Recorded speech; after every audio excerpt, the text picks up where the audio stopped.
Bobcat Tracks is back and back better than ever. Look at this. We've got the whole crew here and the one and only Julie Cromer. He's been waiting a long time to do that. I can see the look of success on his face. I didn't want to give a long intro because I wanted to get right to that. But yeah, we got a new setup here. Yeah, I'm really excited. We're going to have a new format. We're glad to be back. We apologize for being away for so long, but we're going to do these once a month. We are going to have multiple guests on a show, and there will be a video component to it. So you can watch the whole thing. I know you have to look at me for, some time, so I apologize, but it should be good. Super excited to have Julie as our first guest. Welcome.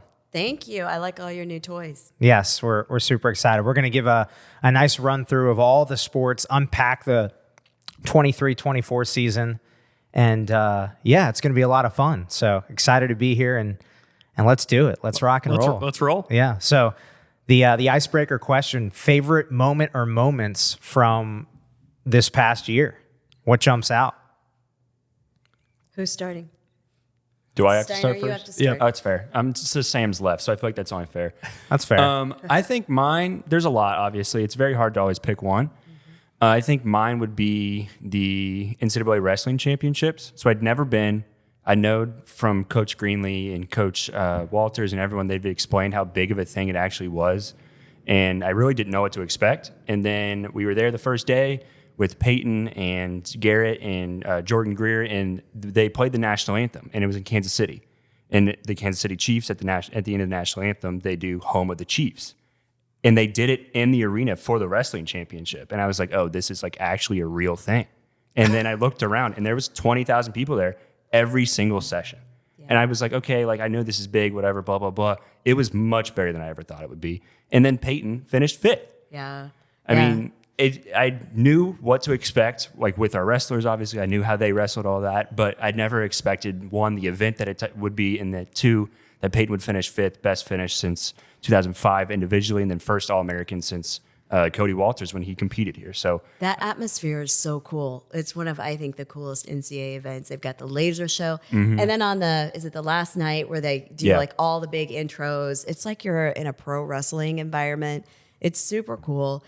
One of my favorite moments, if you could take like the snapshots of the year, is did you see the shot? I'm sure one of our fantastic student photographers took it of him like just running and jumping into the arms of the coaches, and just everything that moment stood for and represented, not just for Peyton, but for the whole program over the last year, was really cool. And then, he ran up and hugged his mom, who I guess is like his original wrestling coach. And it's just a great story. The other guys who were there did really well too. I know we're going to get into that when we talk about each of the sports, but that's a good pick. Yeah. Great That's pick. a really good pick. Yeah, really good pick. I think my pick, I have multiples. So it's a little bit like, parents have a lot of kids. You don't want to pick your favorite one. But I will say one of my favorite moments was definitely the selection show with the women's soccer team back in the fall. And so, it's great to go and be there and be on site. We played in East Lansing at Michigan State. They hosted.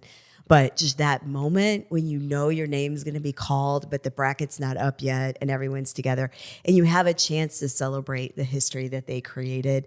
We were at BW3 up, off, not I guess directly on Court Street, but off Court Street. And, they were just like, it was decorated for them. We're eating, we're having a good time. And with the comfort of knowing you're in the bracket, then you just kind of sit back and wait for that moment that I think every team wants, which is to see their name, with the NCAA branded bracket. And so it was a moment of history for our department, but it was a really cool, cultivating moment for those women. And then they, went and represented us really well in a strong first round game up in East Lansing. Good pick. Great pick. Thank you, Sam. I knew you'd like that one, Sam. I enjoyed that. Do you remember where we were? We were driving to Buffalo for football. I was going to say, were you stuck at the Canadian border? No. Are we going to get into that story? That was after, but it's still in like Kalamazoo-ish. Yeah. When that came out, or Detroit maybe. Yeah. Yeah. We were driving in the car. We learned you could skip ahead. it's not like a live premiere on the website. It's Oh, basically right. just a video. So Yeah, I zoomed it through. You guys didn't- I Oh, found that's out like the fun 5 minutes part. before everyone else. But I Cider, didn't tell you missed anyone. the whole part. Like it's just like sitting there waiting. Yeah, and yeah. Is it going to be us in this one? And so you like just skipped right over. I was trying to make a graphic in a timely fashion, so I was trying to get ahead. Were you grind. driving at the same time? Steiner was driving. He's the driver. He doesn't let me. Whenever we go on a trip to a game, he drives. I try. Yeah. When we went to Iowa State and stopped at Iowa and Illinois, Because you have to and handle all the that, social media. That's why. I drove the Right. entire He way just to Iowa drove. State. I tried. I just like to drove. drive. Yeah. I don't get like Gavin hates driving. I love driving. I'd prefer to drive. I tried. I don't know where this is. Sam, the note for us is find your own transportation. So we don't need to ride along. With Right. these Yeah, knuckleheads. Yeah, that's No, you do not. That's fair. favorite moment. Yeah, favorite moment. Man, I think my favorite on the court on the field moment was when the women's basketball team beat Kent State, who ended up being a national tournament team. They lost by 30 a month before, and just to watch the growth of the team, having been around them so much, and to watch them beat Kent State at home in a 2-point game Yep. was a phenomenal turnaround just a month later after getting beat by 30. And then Kent State ended up winning the league, being representing the MAC at the national tournament. So that was my favorite. Yeah. Those free throws were Yeah. I was not well during those free throws. That game was intense. It was a great shot in the arm too for a program that Yeah. is trying to find its way, and so it just goes to show you like favorite moments aren't always the ones that are historical in a certain sense, or best finish since whenever. It's a lot of what we do here is watch young people reach their potential, and that was definitely that kind of game for that program. Yeah, they were a different team. I mean, it Yeah. was not just a Kent game, but they were a different team the rest of the year, and That's they right. really showed their potential for the year and what they can do this year. That crew did. So that was my favorite moment. Yeah. Love it. Last Sam, but not wait, least. Sam, you get to help. Yeah, on no, that. I gotta jump in here and be honest. I would say for me, it's swimming and diving, specifically Zita Zoki making the national meet. First time that Ohio has sent somebody to the national championships in 10 years. 10 years later, it's unbelievable. And Zita represented Ohio, and it was awesome to be there. And then to see Zita just like so professional in the water and her craft, it was fun to watch. So I was watching that back here. Where did you guys watch the stream? And in the finish, because she won her heat, I took a shot because it shows like as people finished, then there was a banner of their school, and here's Ohio in front of like these Power 5 schools. Because Zita touched the wall, it was great. It's truly amazing to think about, for her to be in that moment, and act like she'd been there before. I think that was the crazy thing. So we'll definitely dive deeper into all the moments that everybody mentioned as we will go through sport by sport and give a brief recap. But we did play a video that I forgot to mention was made by a student. I want to highlight Emma, who is one of the many students in the athletic department that does incredible work. And yeah, that video gave me goosebumps. I don't know about you all. Yeah. I want to say my favorite moment off the court is watching our graduating students get jobs. Grace Hammond, Bengals, Taylor Stranad, Broncos, name a couple. Just really happy for all of them and want to thank them for everything they've done for Ohio athletics. Yeah. She'll be like a coach whose player gets like a free agent contract or gets, as a late round draft pick. You're like bragging on your team. I like that a lot. It's a big part of what we do here. I think, if you know anything about our department, we're like a third coaches, a third full-time staff, a third students. That's how we run this place. And I describe it a lot as a teaching hospital for athletics, but it's really true. And the great relationships we have with multiple colleges on campus help feed that, but our students do amazing work. It's pretty incredible. Yeah, it seems like every day we have a student in our office now working, which is it's like controlled chaos sometimes in our office, but it's a blast to watch them. We've gotten to the point where we're getting freshmen and sophomores working for us. So you get to watch them grow and learn and figure out what they want to do in athletics. They know they want to work in athletics. They don't necessarily know what they want to do, but now we've grown our student working our teaching hospital Yeah. to the point where we get to watch them go from resident, the first year resident to the last year resident Yeah. and Yeah, really lock it. And it's probably my favorite part of the job. Yeah. And I mean, like you mentioned, there's multiple channels that you can figure out what do I like? Do I want to be behind the camera? Do I want to be in front of the camera? There's opportunities for students to get involved in both those areas. And you mentioned some of the students that, Taylor and others that have now opportunities elsewhere. For us with the broadcasters, same deal. We just had a lot of students graduate, a big class. Cedric Granger, who was the leader of Ohio Bobcat TV, now transitioning to Ohio Bobcat Studios. Super exciting. So yeah, definitely exciting stuff. You remember coming up with that list? We one day just spent like 45 minutes coming up with a list of names, and it was like 150 long from like when I was a student. So 7 years ago now. And it was the list of like where they were: Bengals, Reds, esports studio, just list. And I was like, oh my gosh, like I knew it was a lot, but I didn't really like put together how much it actually was. We got to make an Excel doc. Do we have an Excel doc with all this? We don't yet. I was supposed to share that with Julie, and I have not yet. So we got to make a graphic. By the end of this, I guarantee you will come up with 3 more things that Schulze was supposed to turn in by now that has not happened.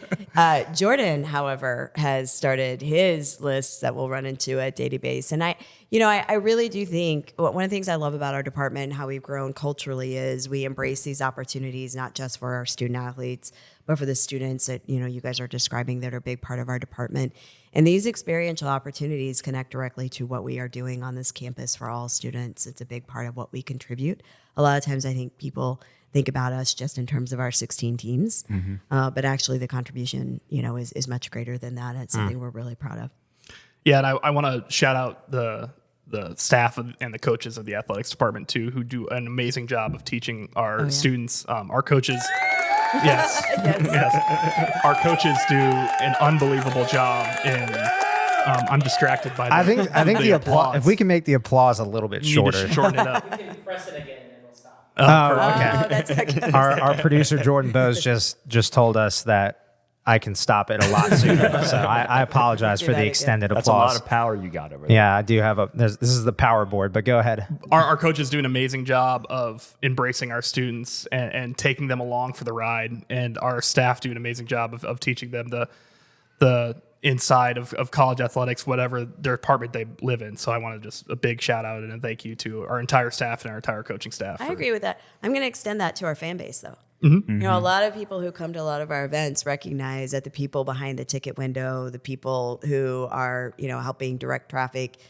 the people who are down on the, wearing the timeout coordinator hat, like those are all students. And we're probably the only FBS program in the country that runs so many events with students and gives them great opportunities and responsibilities. But with that can sometimes come a few bumps along the way.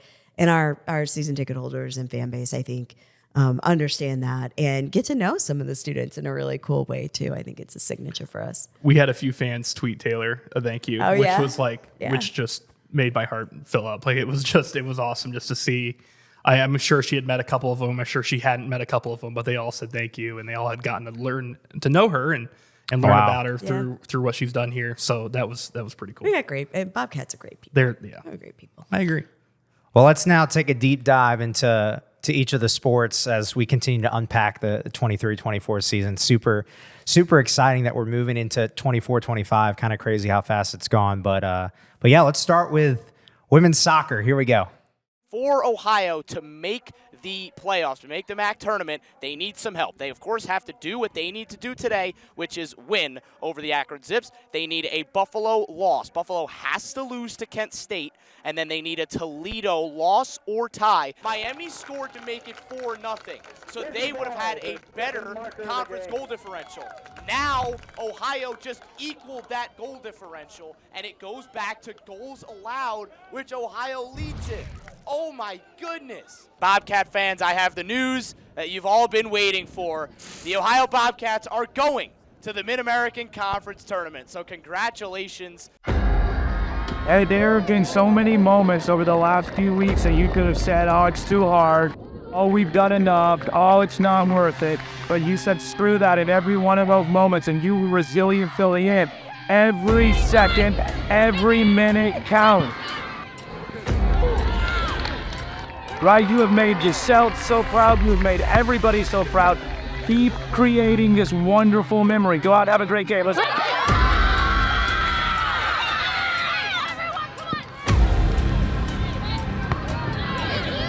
Now further into that corner. Ohio sends it in. Oh, they've tied it!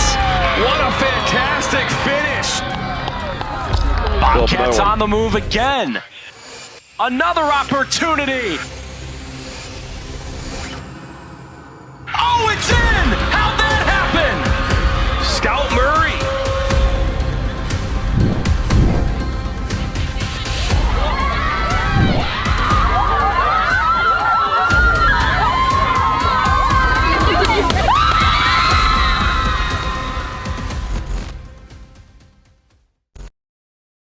All right, MAC champs, women's soccer.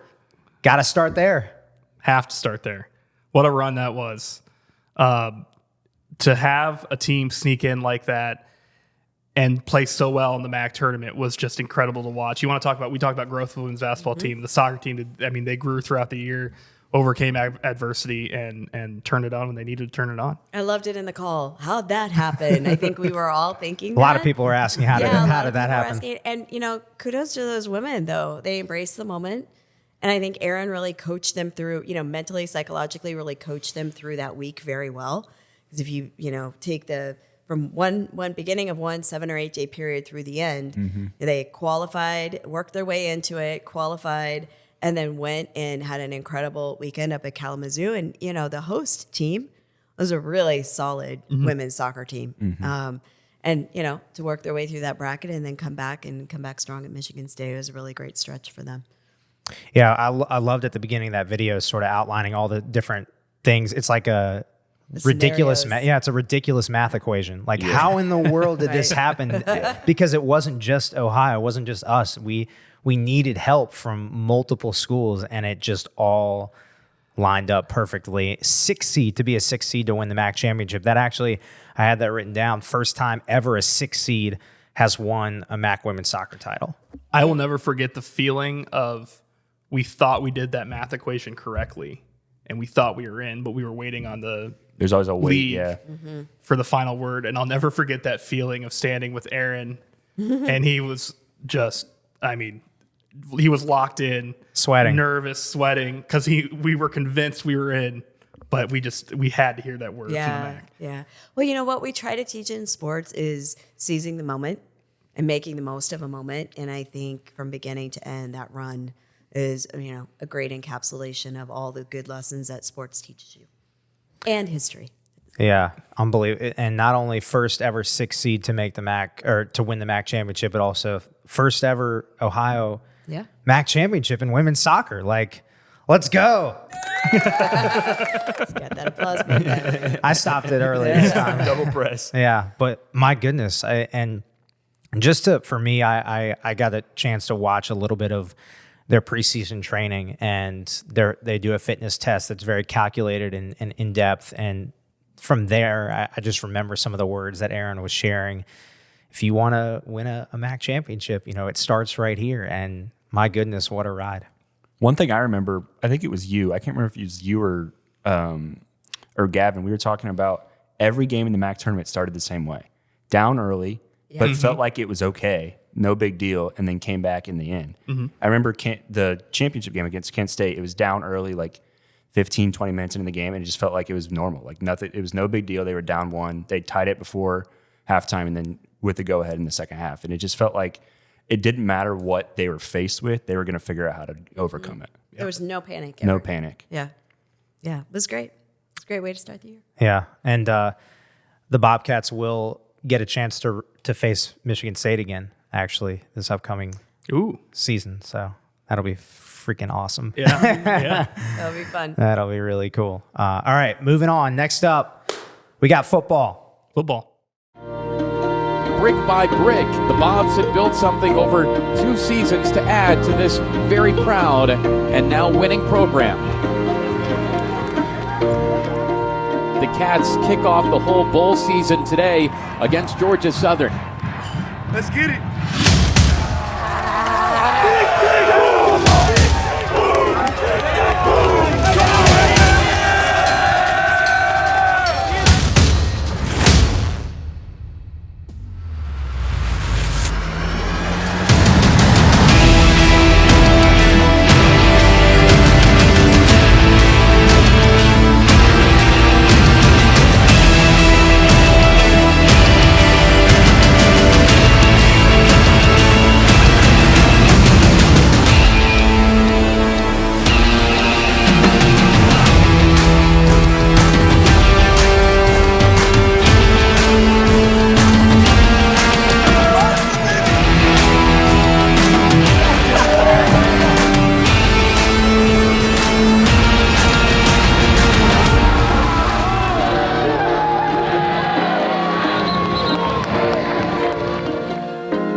10 win Tim. 10 win Tim. Gosh, I love the ending of that video. That was awesome. That was a great day. That it was great for so many reasons. The week leading up to it was a bit tumultuous, but from an athletic director's perspective, we were for the first half the only bowl game on and the first game of the season. I cannot tell you how many people I heard from. It was great to get those eyeballs. I mean, it was obviously fans and people who follow us that you would expect to hear from. It was such a dominant performance in the first half of that game, but the value of the exposure to our program and to our university and the people who were watching, the numbers were incredible. And then other games started along the day, and I don't know that we finished with viewership as strong, in part also because it wasn't a close game. But what incredible exposure for us to be the first bowl game off the bat for bowl season. I believe it was the most watched MAC game, correct? Yep. Oh, Jordan just texted me that. Good producer. Good producer. He was waiting for you to say it on cue. Yeah. It was just great day. Great day. I remember, I saw the first offensive drive and we scored first offensive drive. And then I didn't see us on offense for 3 offensive drives because I was editing it was a fumble and an interception. You had to, and then I was editing those and we scored again. So I was just on my computer for what felt like 35 minutes straight. And I just had no idea what was going on. And I'm texting Snyder, where's all the stuff? Yeah. Right. There's no clue what's going on. That's the definition of a content creator right there. Or actually, let me go back. A definition of a content king right there. That was like that, and the Bowling Green game was the same way. I felt like I didn't watch it all because we did so much in the first half. It was incredible. I mean, look, the question was what team was going to show up. And I just really credit our coaching staff and the players from literally the first drive. It was our game. And then obviously, it was the coming out party for Ricky Hunt. So, I mean, that was insane. What a 5 great young touchdowns, 5 touchdowns, which was just remarkable to watch. Ties the NCAA record. Barry Sanders, pretty good. Good company. Pretty good company. That to is be great in. company. It's a 5-person group, and I think 3 of them are Hall of Famers, and one's a current player, and then Ricky. Yeah, no pressure. Yeah, no pressure, Ricky. I always go for the sentimental moments, but do you guys remember the photo of D'Lo's kid, Ducey looking up at him? So I happened to be standing not far from where that took place, and Ducey's literally saying, "You scored 5 times," and Ricky's like, "Yeah, I kind of did." It was perfect. great. It was an incredible day. And look, we're talking about Ricky, but Parker, there are a lot of guys who had a great game, great day, great showing for the Bobcats. I mean, Parker controlled the offense. Yeah. I mean, for it being not a spot start, but his first start of the year. I mean, he controlled the offense and did a phenomenal job as a starting quarterback. The crazy thing there, too, is from a Georgia Southern standpoint, they knew we were running the ball. Right. And all we did was run the ball all over them. Yeah. So it wasn't something, it was a little bit different. We dominated that game from the start in all facets, it felt like. Well, and we all like to start on offense, and 5 touchdowns is incredible. But the year our defense had last year, and, they played well in that game as well. But it was incredible to be a MAC team and be ranked in the top 10 in every defensive category across all of FBS almost the entire season is an incredible feat in and of itself. And I'm really proud of those guys. They had a great season. The guys who stayed around and played in the bowl game, led by Bryce Houston, who, we all celebrate all the time for all the great things that he did for our program and what a fine young man. But, our defense was actually the story of the year last year. Going into the season, people us were offense. We're bringing back an incredible offense. Defense didn't get enough love, and they Coach Albin tried that. I was going to say, the one person who said over and over and over was Tim. Go watch the press conferences. You could go to watch them. You could go to MAC Media Day last year. Yep. I remember Coach Albin telling Russ that the thing that's going to be talked about in the middle of the year is the defense, and it doesn't matter how good the offense is. He's right. He was absolutely right. I remember we've talked about this, Schulze. It was I don't remember what game 2 years ago, but there was a point in time where you saw the switch flip. And from that point in time, halfway through the season of 2022 until the end of that year, it felt like there was nothing any offense could do against us. Well, it started with the Kent State game in 2020. I remember sitting there, and it started there, even though it wasn't a successful game for us ultimately. It started there. And then you're right, we continue to get better and better and better. I know we're talking about the bowl game. I just have to bring up the Iowa State game. I think the great thing about the Iowa State day was the opportunity to have a Power 5 opponent on campus. The community really showed up. The students really showed up. And then the defense, once again, won that game. Won that game for us, shut them down. And it gave us an opportunity to take advantage of having an opponent, on our home turf and taking advantage of that potential. Same thing we've been talking about in other segments. A lot of what we do is get ready for the moment and then don't let that moment be too big for us, but take it and take the win. And I am just really proud of our program, the community. I appreciate Iowa State for coming to Athens and giving us that opportunity. Not every Power 5 program is willing to do that, and we've been fortunate that we've been able to get some to come to Athens, and I think it was a really great day and a highlight of the season, even though it happened a lot earlier in the year. Yeah, we get one more shot, right, at a Power 4 opponent with another Big 12 school, West Virginia, coming to town in 25. That's going to be a lot of fun. Yeah, it's going to be so fun. Wow. That's going to be a good one. Hopefully our That's a defense is future as pod. good. Yeah. Yeah, hopefully our defense is good. Hopefully. Iowa State had the ball back with like a minute and a half to go. There was a chance. There was a chance, and Yep. it felt like it was one that was coming down to the end. And then I don't remember who tipped the ball at the line, but Rodney had his first career interception. Yep. Yeah. Oh, it was awesome. That was Yeah, sweet. It was awesome. And remember Rodney in the game press conference basically said, I was running over anyone. It was my ball. No one was taking it from me. Didn't matter what color jersey. Yep. Yeah. That's right. That was a great one. And, to be there at the end and experience that, standing on the field, with not just the team and see their excitement. You could see in their faces, they were like, oh my gosh, we did it, But also our staff, we put a lot of work into those games and those big opponents. And it was a great day for us. I think I'm seeing a theme so far of the moments hasn't been too big for any of our teams so far. And it's mental toughness. I think that's kind of been a theme of the year so far.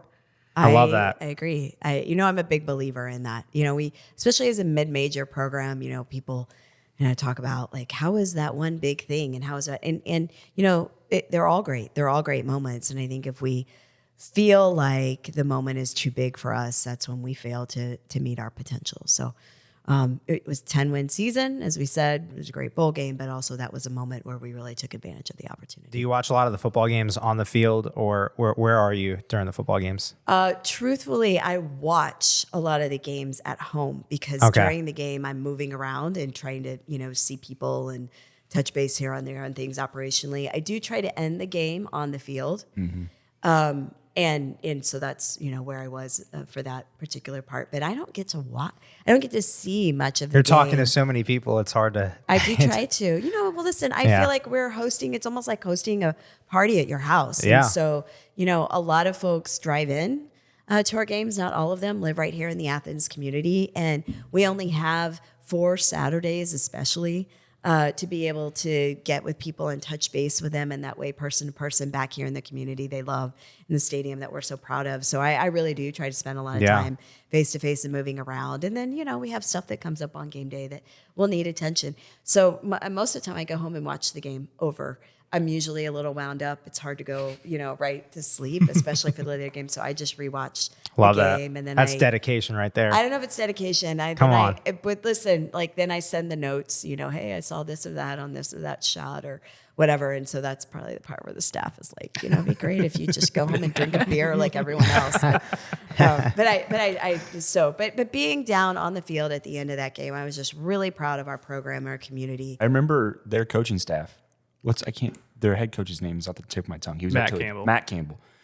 Good job, Schulze. In his pre-press conference that week, he was like, oh, it's a tough place to play, whatever, blah, blah, blah. And there was media from Iowa State like, this How is tough can it be? How tough can it be, whatever. And he was like, well, when I was at Toledo, it's a very tough place to play, especially on a Saturday. Everyone's there, blah, blah, blah. And it was like, for a lot of people. The Iowa State media I remember seeing on Twitter or whatever it was, they're like, oh, yeah, that's a tough place to play when they've got that defense going. Yeah, and our stadium is great and right sized for us, but when you're a program like that, and you're used, Syracuse ran into the same thing when they came to play us. You have more personnel and more people, and you're crammed into smaller areas, and it does get you off your routine a little bit. I'm not saying that it necessarily, can change the course of the game, but it's uncomfortable.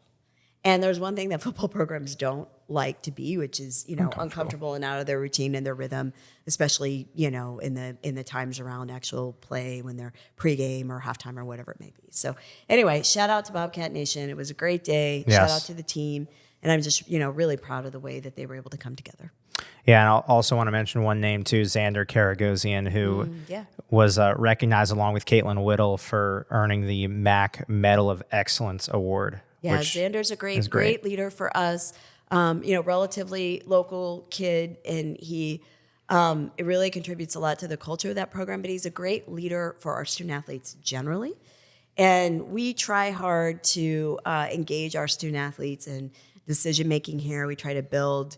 Schulte, you know this. We try to build leadership opportunities where they come in and meet with our administrators and talk, on a regular basis, bi-monthly basis about how to make the experience better for them. And Xander, to his credit, has really stepped into that role and led that charge on a lot of things for our student athletes, not just his own team and program, but our student athletes overall. He's a future leader. He wants, at this point at least, he thinks he's ready to be, or not ready to be, wants to be an athletics director in his career. And so he comes to it a little bit differently, but he's been a fantastic student athlete leader for us, and we're proud of him and happy to see him earn that reward, and also same for the award, for Caitlin, who I think we'll probably talk about. Yeah, field hockey is coming up. Yeah, don't worry. Sure. I've gotten to watch Xander. Xander speaks. You kind of mentioned it. He listens to his fellow, not his teammates, but his classmates and everybody in our athletics department, and he can verbalize if he has an ask or a want or a need. He can verbalize he can listen to the swim team, listen to the track team, the volleyball team, basketball team. It doesn't matter. It's not just football based. He can compartmentalize and really discuss everybody's issues or wants, and he does a phenomenal job at representing the athletics department. He might actually be a politician in the making too, which is part of the AD job, I guess. But yeah, I really appreciate him and what he's brought to our department. I was happy to see him get that Medal of Excellence. Football season will be here before we know it. It's opening this season at Syracuse, August 31st, I believe. I have that in my brain.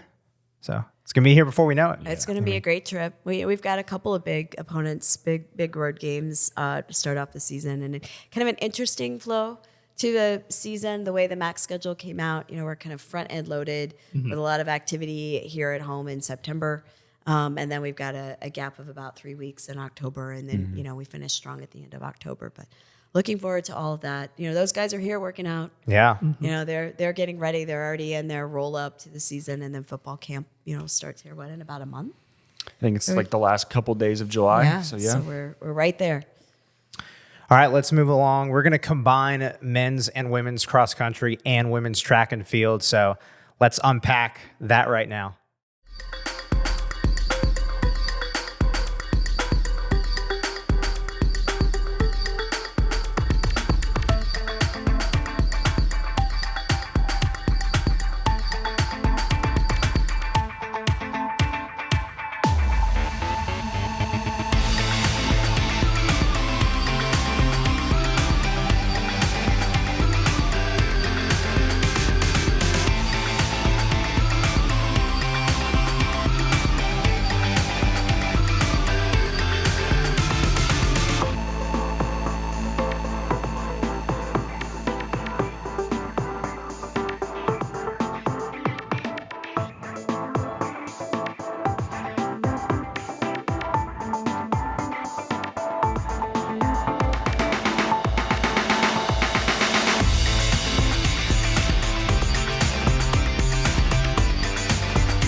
Yeah, in the fall, men's and women's cross country, certainly a lot to unpack from those seasons.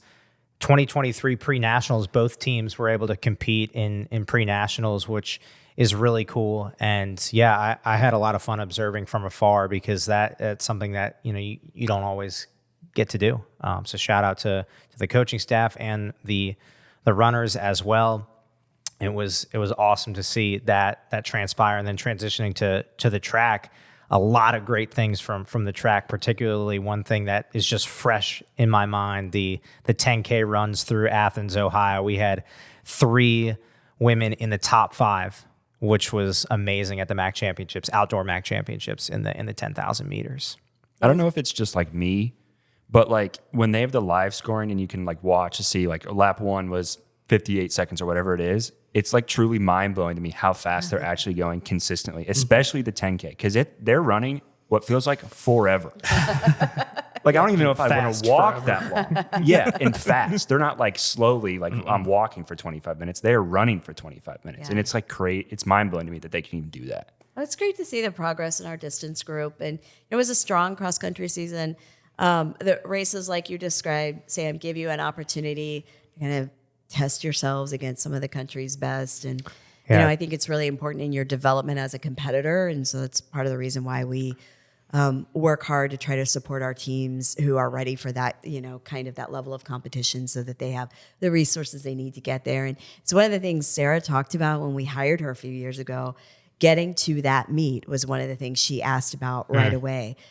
Because in her experience, she understood you've got to continue to be exposed. You got to build your confidence as you build a program, but then you've got to continue to be exposed to the best and have an opportunity, to see how you stack up. And so that was, check of a goal of hers is to get our teams to that meet and be able to do that. Teresa Hagee had a really good cross country season. It was highlighted by a 3rd place finish in the MAC championships in the 6K.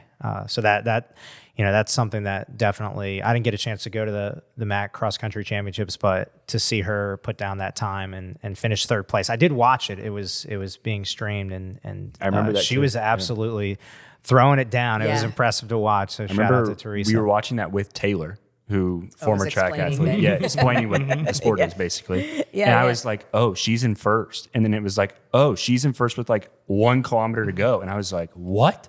And then obviously got 3rd, but It was a really strong race. It's a really strong race. Well, I like that Sarah's building a team of competitors, a team of racers and competitors, and they're athletes, but there's a really strong mental component to that sport that I think sometimes people who are outside it don't fully appreciate and understand, and how you run a race and what your strategy is if you're going to win the 10K. For example, what that strategy is. You can't it's not sprint just as the first fat. bit. Exactly.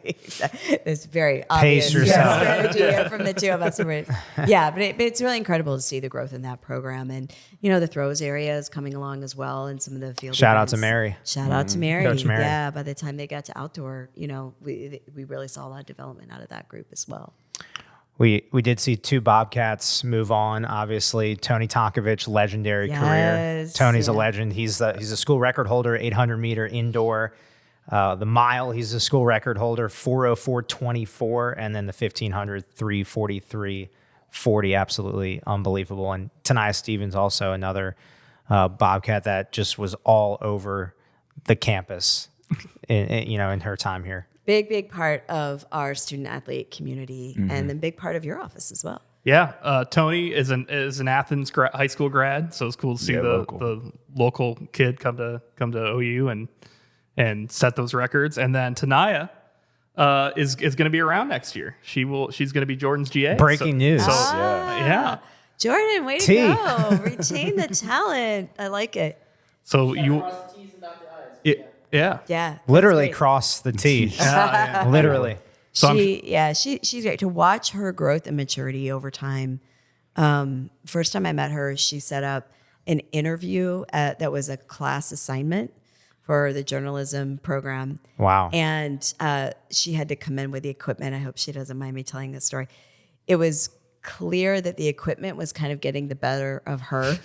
She was trying to figure out how to put it together. I've been there. It's very okay. nervous. I'm standing over her. She had to talk, I'm sure, to like 3 people to be able to get on the schedule and get into the office and what have you. And she was so nervous. And she's come such a long way. and been, I think, such a contributing presence, not only to Bobcat Tracks and to the other projects we've done, but she's really mentored and in a lot of ways raised a lot of the student athletes on that team as well. And so I appreciate her. Member of SAC, Yes. which is, there's so much to unpack there. I also see her at the Morgan's Message meetings. Shout out to Caitlin Whittle too, who founded that chapter at Ohio University. But Tanai is there, and she's vocal, and she's talking about student athletes' mental health, which is super important. So And a Catsby's host. That's Yeah. right. Phenomenal Pretty good. Catsby's host, Yeah. Exactly. with Peyton Geis. Mm-hmm. Yeah, that's They're great. awesome. Yeah, we have great student athletes here. It's good to know you got her back, Jordan. She's not going to run it back for another year on the track, though, sadly. I think she's finally I think it's out. finally done. That's finally over. I remember their introductory meeting for the entire team was in Phillips, and they couldn't get the projector on or something, so they came and grabbed me. Coach Peace did, and Tanaya was sitting right in the front. And Tanaya was like, "Oh, hey, Luke, nice to see you." And I was like, "You're still here?" And that was last year. So that's another year coming. Yeah, she's I'm great. so glad she's back. Yeah, so it's awesome to be around. Yeah, and to your point about the growth of the track and cross country team, I mean, it certainly ended on a high note. There was a lot to take from. PRs. Yeah, a lot of PRs too. Again, you mentioned school. We've mentioned school records or placing in conference, but PR that's a big deal. That's a huge confidence booster, and it's a sign of progress. Yeah. We our program. When I arrived, and then when Sarah inherited it, truthfully, our administration had not invested much in the track program, and so the results and the experience our student athletes were engaged in at that time reflected it, and so I recognize if you had Sarah here, she would be talking about points left on the table, the conference meeting. She's got high goals and aspirations for that program, which she should have. But I'm really proud of their development along the way. And Tony was a great competitor for us. I think it's tough without a men's track program. You run those those times and compete in events, and there's not a team behind you, and so you're there's essentially even a running little unattached. controversy. Yes, right. And there's even a little controversy of is that really the school record or not if we don't, technically have the team. But Yeah. at the end of the day, those athletes are in that program. They're working hard, both on the men's and women's side, to get better every day. And the way the depth of that program is developing, I really like for our chances in the future. And it starts with getting a little bit better each day, day by day. Right? Yeah, absolutely. So again, what a year it was for the men's and women's cross country team and the women's track and field team. And yeah, anything else? Any thoughts? Moving on. We host Keeping this outdoors next year. Oh yeah, So there's a good great plug. Good opportunity- plug. Yeah, great opportunity to have a little home track advantage about 10 months from now, right? In May. Yeah. It'll be Coming here up. before we know May it. 2025. Love it. Awesome. All right. Next up, we've got volleyball. So let's dive right in.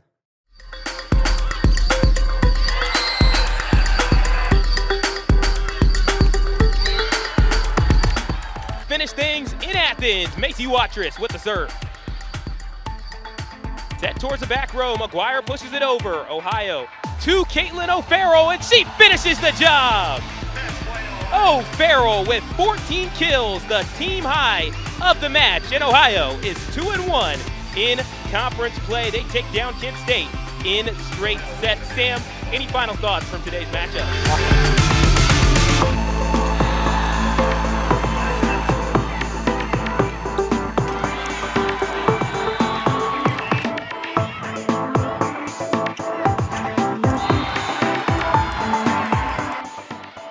Fans on their feet here in the convo.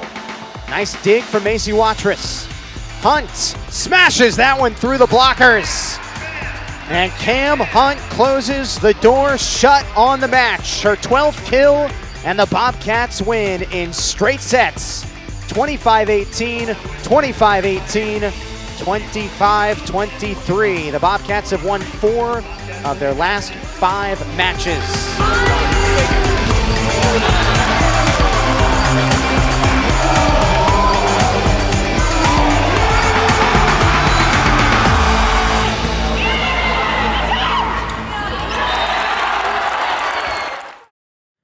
Shout out to volleyball, MAC East Division co-champions for the first time since 2015. Also, the 8th hardest schedule in D1. And that definitely was present right from first serve, literally, to start the 2023 season, making the trip to Harrisonburg, Virginia. I traveled to Harrisonburg, actually, and got to watch the team compete, and it was a challenge. But hey, I love it when you schedule hard. You find out about yourself. I remember Coach Carlson saying that. I remember like our pregame or preseason meeting or whatever it was. And he was like, we're going to have like legitimately 15 people on our schedule that are in NCAA tournament teams. And I don't know what the number was, but it was every bit of 8 to 10. And it was like, oh, he was right. Like he scheduled hard. And you could tell towards the end of the year, especially when it came into the end of the MAC season, they knew what they were doing. And it was like kind of like what we talked about with soccer is there was no panic when they were down. They've been there before. They've dealt with those hard opponents. And it just felt like they were comfortable whenever they needed to be.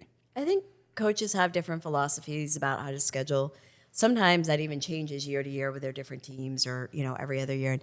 And a lot of times it comes up in our conversations with them. And, my point to them when asked is, your program best and schedule with a philosophy that is going to develop a program, not just schedule around a particular team. And they all do it a little bit differently. In volleyball, you have the opportunity to get into these tournaments and get some exposure. In some of the other sports, we schedule out much farther in advance. And so you kind of pick the dates and you schedule the conditions, and then whoever you have as your teams or, who plays. But ultimately, each of the coaches has got to figure out what's the schedule that we can handle and what's the schedule that will help expose us to what we need to understand is, the highest level of competition we can reach with this particular program or team. And Jeff's not afraid to go play, which I really respect and admire. And it paid off later in the season for sure. Yeah. I love, just going on the road with that team, particularly to start the season and hearing just some of the awesome things about the camaraderie. And one of the things that I pulled was the term love over fear. That's something that Jeff really preached at the beginning of the season. At least that was my first of it, and we made a video and put it out. Just love over fear. Love is greater than fear, and it kind of set the tone for just the chemistry of the team. And the freshmen from this past year really shined early on. Tori Kildow, Cam Hunt. There was one freshman that was injured that didn't even get to play. So there's a lot of buzz heading into 2024. No question with the returners and the newcomers. He looking forward, and I know this is a year in review, but he's scheduled like that again this year. But we do have 2 home invitationals, which is really exciting to get an early look. And I do think they've started on the road quite a bit. Yeah. So I think it'll be good to have some home matches in the combo. Yeah, and a trip to California. Yep, is also on the horizon too. Yeah, against 3 really good teams: Loyola Marymount, Southern California, and Utah State. That will be a really good challenge before they come back home for one more invitational. Sam, are you going to get to go on that one? You're going to get to head west? Who do we need to talk to make that happen? I've already been approached. He's working on it already. It Somebody looks like it's not quite a done deal just yet because you're, a little non-committal here. But let us know what we need to do to make that happen. I think somebody, a coach approached me. You should do it. Yeah, no, I'd love to. I'd love to go. Yeah, just got to get approval from somebody's got everybody in here. Who approves things around here? Who does that? That's a great question. So maybe we can make that happen on the camera for you then. We've hired Talia. We've done, exactly right here. We'll just check one person at a time. We're approving it right now. We're approving it. Sam is approved to go to California with volleyball this year. Yeah. Sweet. Let's do it. Caitlin O'Farrell, somebody that I definitely wanted to bring up as well. She was recognized 2023 AVCA Northeast All-Region Honorable Mention. What an unbelievable year for Caitlin. Ranked 5th in the MAC in hit percentage, 342 hit percentage, 1,000 plus career kills. Great person too. Mm-hmm. I did a video with the seniors, and they read a letter that was written to them by their parents, and Caitlin was very, everyone was emotional, but it was just hearing what was written about these particular student athletes was very touching, and Caitlin certainly left her mark. She did.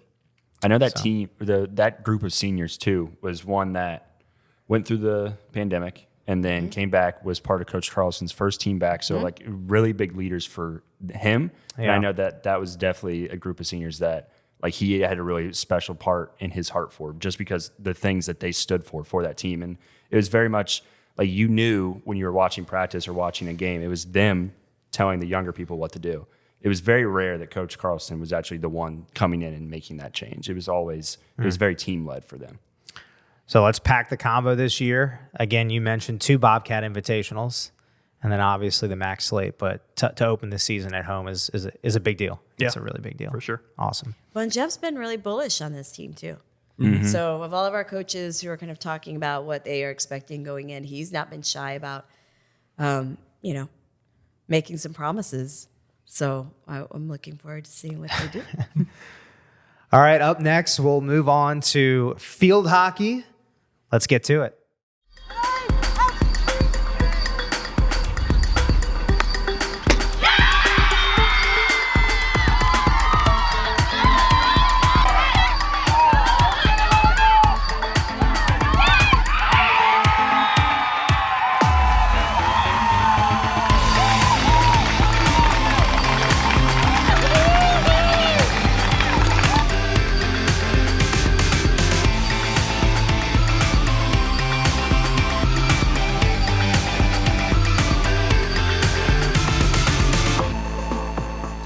Sarah Grace Rains. There's numbers. That would be an opportunity to get DeCatla. Whittle shoots, and oh my goodness!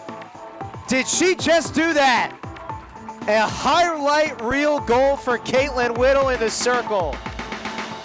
Just continues to have the ball on Bellarmine's side. DeCatla, an open look, and she finds the back of the cage. Everything going Ohio way. And DeCatla makes it 3 goals on the season. All right, field hockey. What a year for the Bobcats. Allie Johnstone named MAC Co-Coach of the Year. That deserves Good. Yep. really cool stuff there from Allie and just the team in general. A lot of impressive victories, particularly for me. The one that stands out is the win against Kent State. Ohio hadn't beaten Kent State since 2013, so a monumental win against a top team in the MAC. And of course, the Bobcats made the MAC tournament as well and played Miami really, really tough in the MAC tournament. So shout out to Ohio field hockey.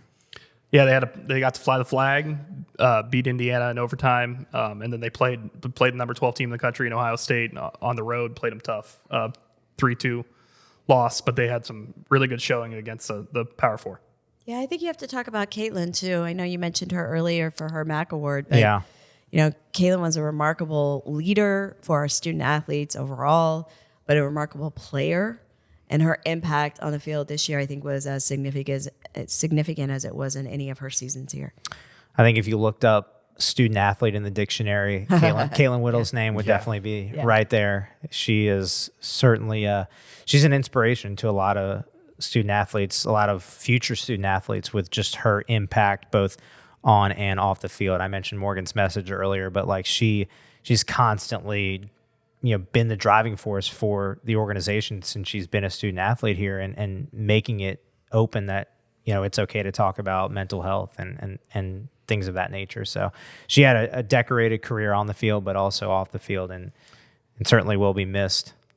Pretty impressive what she's doing right now with USA Rugby as well.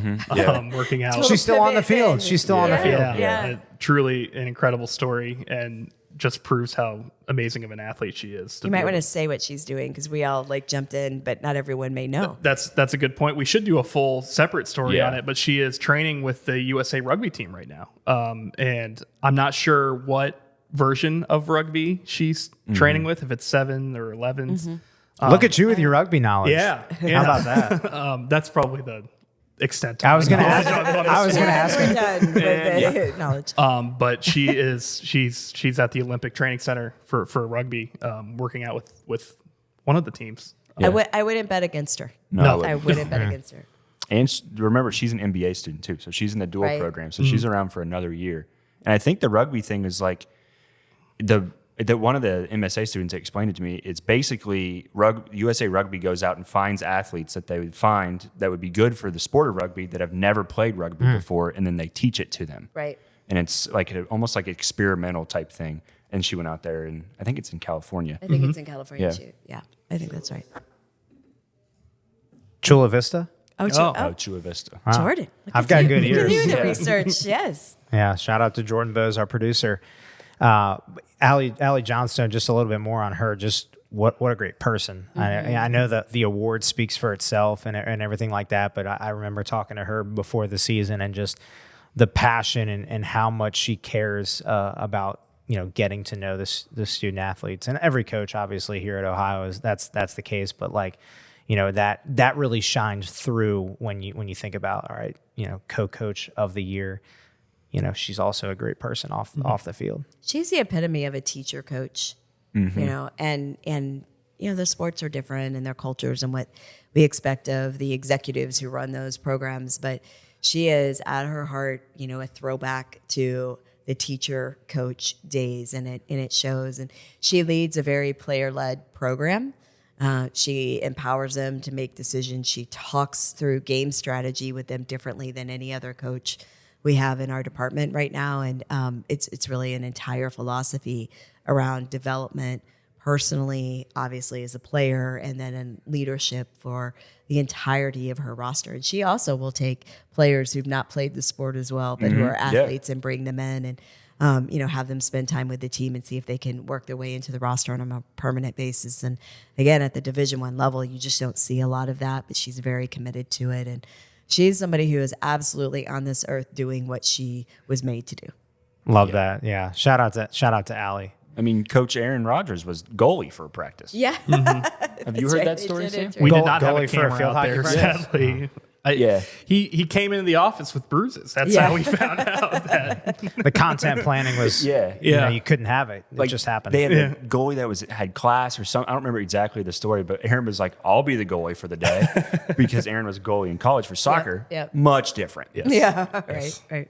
Now she teaches Duncan to be a goalie. Have you ever been out there when she does that? I've not seen it live. I've shown up a couple of days at like the end of it when he's got all the stuff on. And so how old is Duncan? This is her son. Is he I don't 10? know how old he probably something Eight, 9, close to that, yeah. 10-ish. And by the way, built to be an athlete. Yes. Like that kid is going to play multiple sports. Like he's, he walks around like an athlete or what have you. But yeah, they'll put him in goal. And they put him in like real pads too, not like yeah. So he can't walk out there. Allie has to take him to the goal, and then he kind of just falls on the ball because his pads are too big. He can't move. It's actually very funny to watch.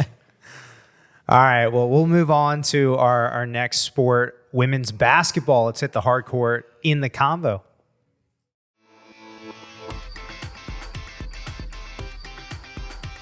Kennedy Watkins accelerates and finishes. Count it, and a foul.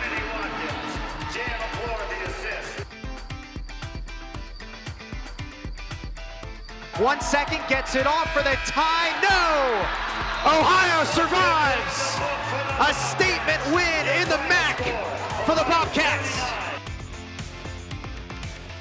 Bailey Tabling cannot miss in the game. She is 6 of 6 from the floor with 17 points.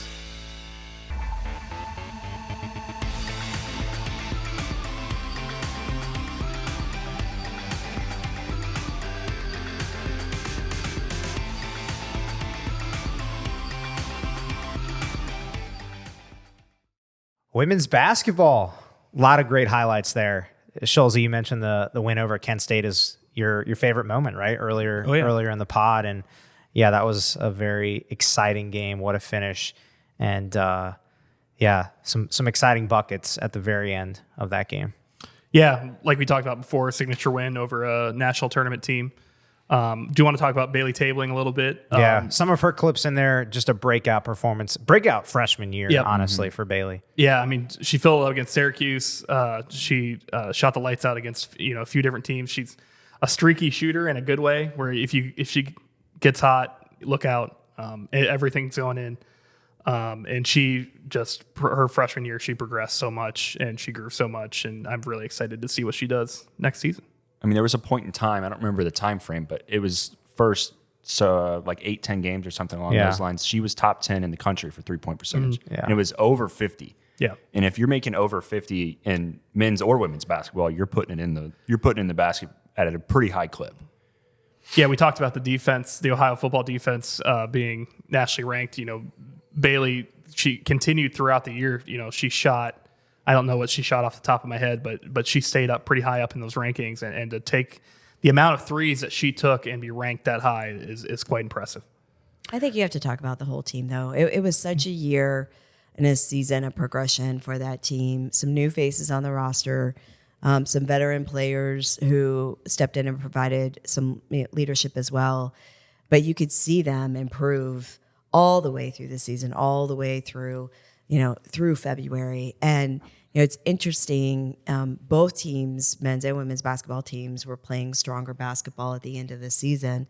And I'm excited to see what lift that provides to Bob's group as they come back next year. The goal was to continue to work our way back from essentially a total rebuild from a year ago, from 2 seasons that really ended up being quite disappointing for everybody in a program that is so known for and associated for strong basketball and really being at the top of this league. It's been a difficult stretch for them. And so they really laid the groundwork, which was the goal for this season. And then to get back to Cleveland, was the thing. That was the step we wanted to take this year, and they did that exactly and fought hard even in Cleveland as well. So I'm really optimistic about where that group is heading coming back. They've got a lot of great tools to work with. We talked about moments earlier. I think my favorite moment specifically from women's basketball this year was Peyton Geist taking that charge. Yeah. Like that was that was a signature play. It was. Moment. And Peyton, you can't talk about this 23-24 women's basketball team without mentioning the play and just the person Peyton Geist, because she's talking about a student athlete. The definition of a student athlete, Peyton Geist, is literally at the top. It's so symbolic to talk about that play and her taking a charge, because she's literally been that kid, that young woman, for the program, do everything, work hard every day. It's not always about her points. It's about feeding her teammates. So to use the example of taking that charge is like the play for her is perfect, Sam. Yeah, she's done so much for you. All three of you have known her longer than I have. I mean, do you have a favorite Peyton Geist moment besides the charge? Oh my. Ooh, man. I mean, there's just she's just anytime. I mean, anything I got to interact with her off the court. I mean, she's just an amazing person, and I'm so happy that I got to know her here. My favorite Peyton Geist moment is her. So she came with me to an NCAA committee meeting. A couple of meetings last summer when we were trying to do work on NIL policy. And she's a great representative for our student athletes and for student athletes everywhere. She had an opportunity to meet the NCAA president, Charlie Baker. And he was asking her, so, what are you planning to do? And she described her future plans. She's a math major. And she explained that she wanted to teach calculus to high school students. And I cannot repeat to you what he said back to her. It was like, holy blankety blank. Blankety blankety blank, and did not do well in calculus. And they just hit it off from that point. And, he reached out to her afterward, the impact she made on behalf of student athletes, and then the way she was able to convey student athlete experience into something as important as NIL right now, which has been the hot button issue for what have you. In a very short and concise timeline, really left a mark. And, she is not only the quintessential student athlete, but will be a great coach. And a great teacher of young people. I mean, she was literally an extension of the coaches. Here, you talk to anybody here. Yeah. So what she's about to go out and do in the world, despite what she did for us here and how proud we are of her contributions here, she's exactly what we hope all of our student athletes are ready to do, is go out and lead the next generation and take over in our communities and our schools and our businesses. So she's incredible. Did also want to shout out Jay McClure, Kennedy Watkins, who were named to the All-MAC honorable mention team this past year. Kennedy's a very, very dedicated person. Jay obviously went through a little bit of an injury from this past year, but those two are rock solid in terms of the returning pieces and new pieces as well to be excited about for this upcoming year. Yeah, Kennedy came in and made a mark quickly.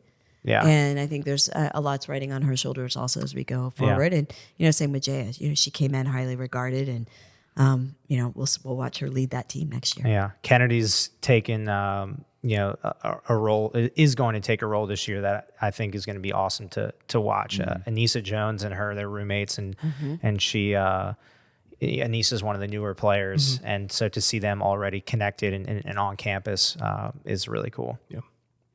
So before we're going to take a quick break in the action of our Bobcat Tracks podcast. This has been a lot of fun. We're having a lot of fun here with our new setup. This is super cool. But we did want to touch on the new partnership with Ohio Athletics and Jackios. Mike Schulze has the insight. Take it away. Yeah, thank you for throwing it to me when we talk about beer. Big shout out to Ryan O'Connor. He took the lead on this partnership with Jackios. We're gonna have an officially licensed beer. It's gonna be Ricky, which is their most popular beer.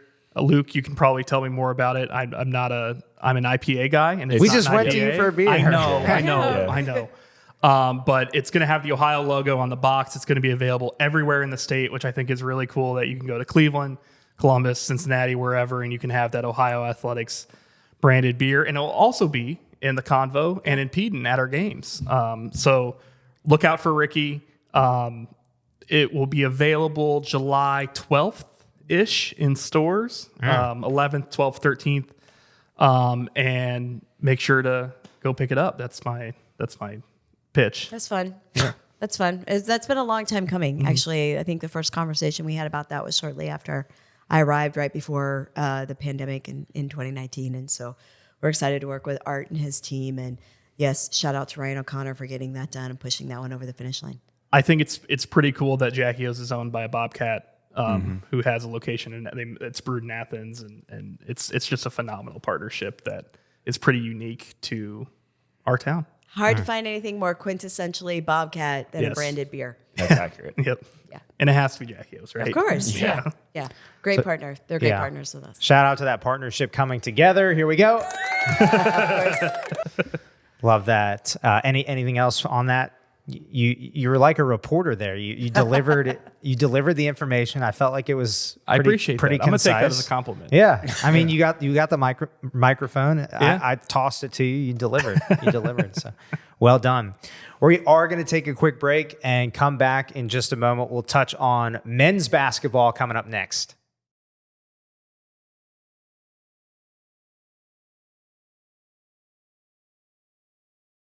All right, welcome back to Bobcat Tracks presented by Labatt Blue. Let's dive right into men's basketball.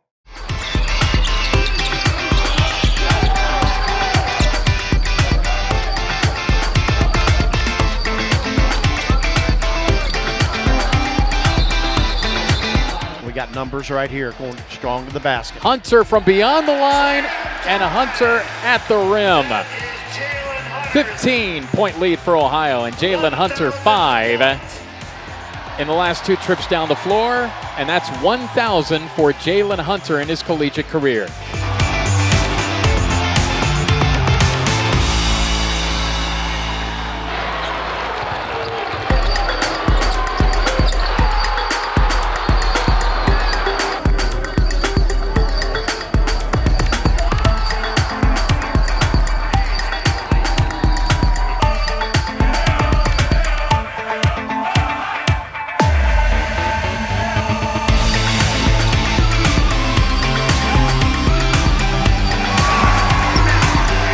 Zips.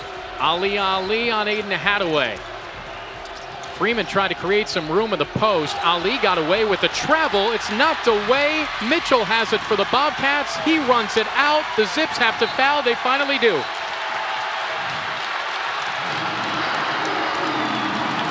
And a crowd of maybe 6,500, 7,000 in here tonight stands and cheers and hand slaps with Jalen Hunter.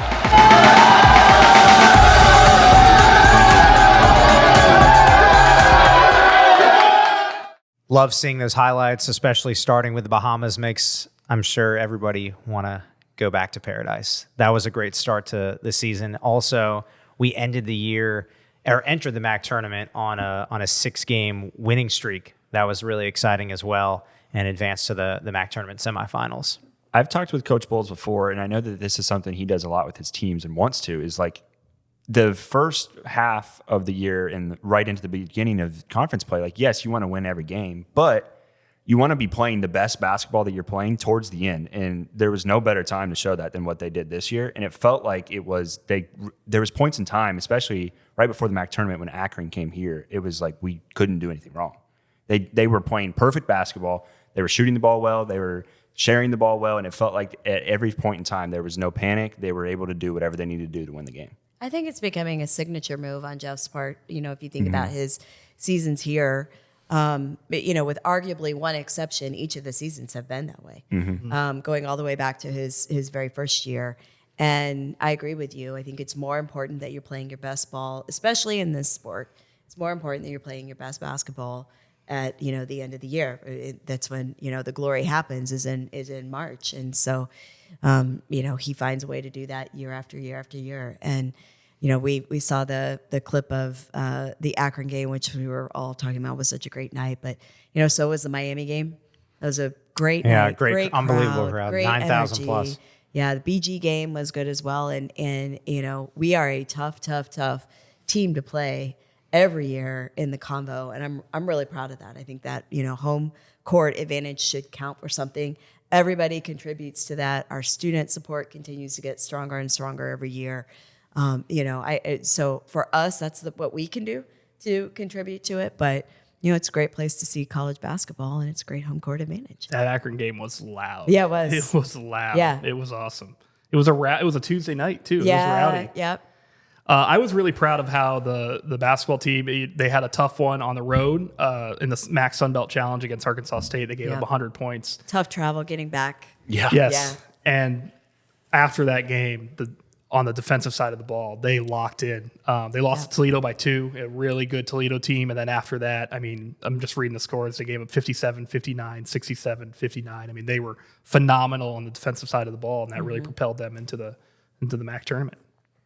Yeah, catching fire, as I mentioned, the 6-game winning streak entering the MAC tournament was awesome, and the crowd was great. Jalen Hunter had a great year, all MAC second team, and AJ Clayton had an awesome year as well, all MAC third team. Got to highlight Sharif Mitchell. I feel like some of the awards, you know, Ohio and Sharif Mitchell, he deserves a lot of credit for what he did. What a great impact he made Yeah. as a transfer coming in. That's right. Let's say there was a few people on the Ohio side that thought he should have been on the all-defensive team. Yeah. I was going to say that. Yeah. There are a few. I mean, he's literally locked down defender. Lamar told me that, like, he's not only a great defender, when he's on the floor defending, he makes everybody else a great defender and better defender. Yeah. I'm excited to see those pieces that are coming back, you know. We get some players back who are out for injury. We've got some guys who really developed and grew a lot this last year. And so it feels like we're coming back around, you know, to another peak team coming into this year. I'm not trying to put too much out there ahead before we get ahead, but I'm really excited to see how the pieces come together this year. And, you know, coming out of another transfer portal season and, you know, understanding a little bit better how to operate within this NIL environment, you know, we've held a team together and added some components to the team, and it feels like it could be, you know, a pretty special season coming up. Yeah, I was talking to Coach Martin Lee. They're like, the team's here. Yeah. So they're practicing every once in a while during the week, and he asked me, and he was like, "What do you think?" And I was like, "It just feels like there's something different." And he agreed with me, and it just feels like they're doing less of what they were doing last summer. It feels like this team is a step ahead. It's farther ahead. Farther ahead. And I think a lot of that comes with, like you said, Sharif or an Aiden Hadaway or someone like that, because Aiden is taking people. Yeah, Aiden is great. Last summer, you would have never seen Aiden Hadaway take someone to his side and tell them what to expect. Like, this is what you should do. This is this, blah, blah, blah. Now he's doing that. Yeah. He's doing that with Aiden Evans. He's doing that with Jackson. He's doing that with basically the entire team. And you can tell that it feels like they're just a little bit ahead than what they were last year. And the season opener for the 24-25 season is official. We didn't mention it with women's basketball, but both women and men's basketball openers for the regular season have been announced as part of the MAC Sun Belt Challenge. So that's exciting. November 4th for both the men and the women. Tough one for the men. Yeah. On the road at James Madison. Yeah. It'll be interesting to see if it's a new James Madison team. That's true. That's true. Yeah. Yeah.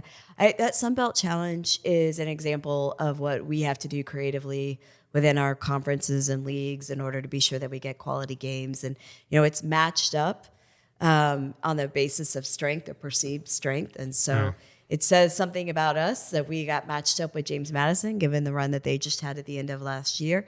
And then we'll do the same thing again, only, they'll come to us in February. And then again, as a dynamic scheduling strategy where those programs who are in the middle of a great season, who could use a little bit of a net boost by the matchup with another league, will be matched up. And then those who are struggling, trying to find themselves or whatever, will have an opportunity for a competitive game against the bottom half of the other league. And it worked out well for us last year. Travel gets to be a little bit tough. It's a little hard to plan for in that second game when you don't know who your opponent's going to be. But overall, it's a step on our league, on the part of our league, and trying to continue to make this a competitive basketball conference. We'd like to get to the point on the men's and women's side where we have more than just our tournament winners in that bracket. And we've got to take steps like this in order to do it. And we're willing to do our part. Ohio's always been a basketball school, men's and women's basketball school. And so we're right there in the forefront to do that. Compete, that's definitely a big word. And one sport that also very much competed this past year, wrestling. We're going to turn our attention to the mat with Ohio Wrestling coming up next. And a Bobcat first team member from Ohio University, Peyton Keller.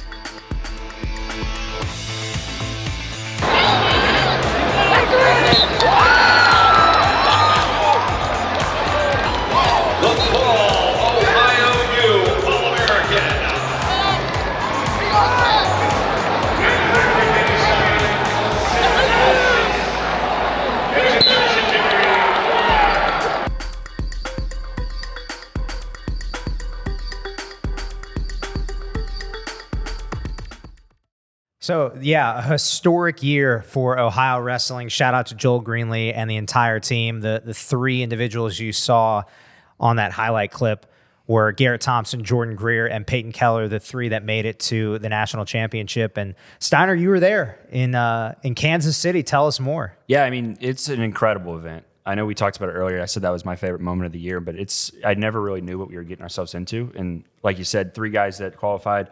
Peyton Keller, Jordan Greer, and Garrett Thompson. But two other guys, I know Coach Greenlee is a little disappointed that Sal Perrine and Zane Lehman weren't there. They'd been before, but struggled towards the end of the year. And I know that he's really excited about them coming back. All five of those guys come back. All 10 of the guys from the weight classes from the MAC tournament return as well. So I know Coach Greenlee's really excited for the upcoming year. But, I mean, like I said, Jordan Greer wrestling at heavyweight, Garrett Thompson. And I know Coach Walters and Cody was talking to Garrett a ton during the event, was that you guys can come here and compete. It's not about you're here, you made it to the NCAA championship, that's the maximum you can do. You guys can come here and compete and do something. And I know that's something he really tried to get into Garrett's head. And he had the ability to win his first match. I think it was against Caleb Fish from Michigan State, who he'd lost to in a tournament earlier in that year. And it was like, hey, you can do this. Like, you can come out here and you can compete on this level. You have the talent to be able to do that. And I mean, we saw it with Peyton.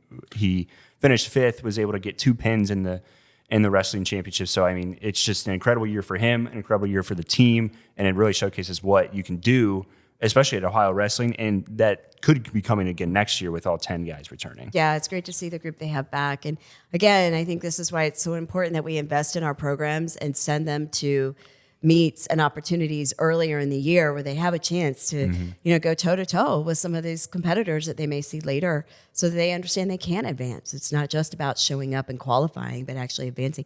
We were texting back and forth because you were there. And I will admit, I don't know technically all there is to know about wrestling. I'm looking at you because I know you don't either, Schulze. Yeah. And so I was like, oh my God, we're watching it on the stream, which is phenomenal. And we were watching Peyton, and like when he was up against a kid from NC State, was it? Yep. And it was like Ed Scott was his name. And so it was like over. And when I say over, I mean he like with authority threw the guy down And I immediately texted you like, oh my gosh, what just happened? I think is that kid okay? It was with such authority, but it was, again, with that confidence of knowing that the moment was not bigger than Peyton. Yeah. He was there. He was ready. He was ready to advance. He was ready to get farther than anyone has, been able to achieve for our program in literally decades. Yeah. And that 5th place finish is, due not only to his great work and his vision and training for himself, but that of Joel and his team and the entire program. That is a group, by the way, that entire group, they all make each other better. Yes. And so 3 guys qualified and were there. 2 guys ended up with at least 1 win and advancing. Peyton did what he did, but it's a reflection of the entire program and the culture they've built. Exactly. I talked to Coach Greenlee this morning actually about Jordan Greer, and he said, and this was kind of fascinating to me, that the 2 things he's looking for out of Jordan next season is to continue to transform his body coming off of injury.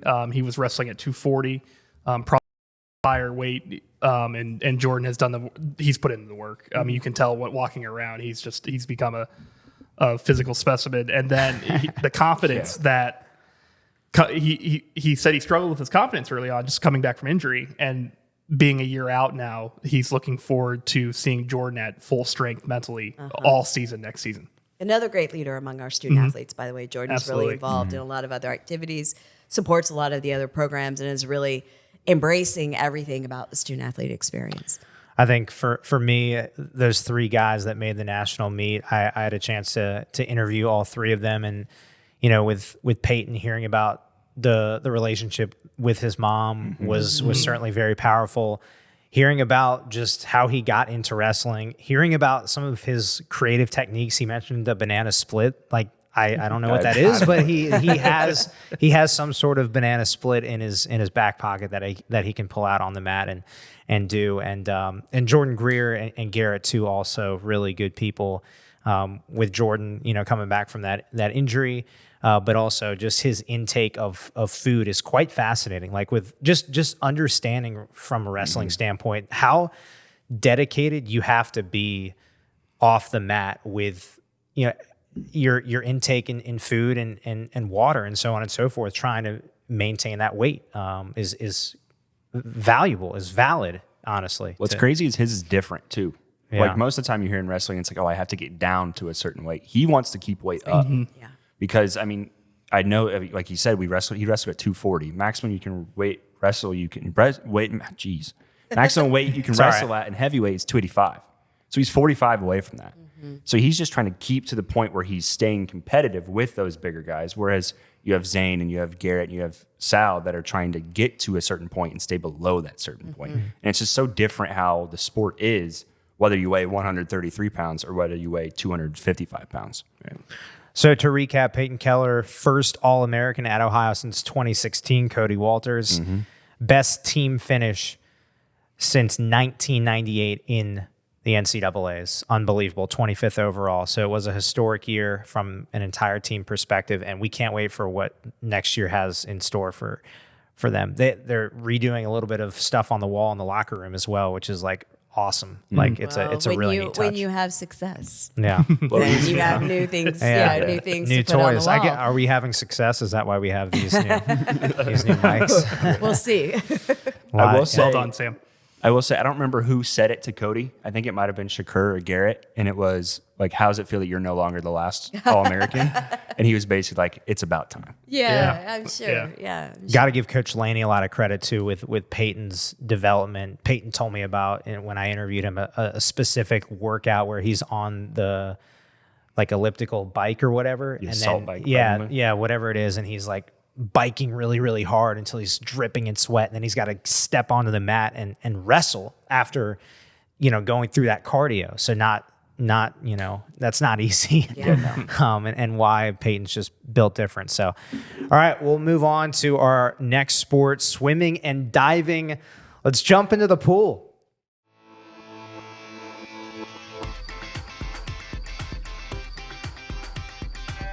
And they're off.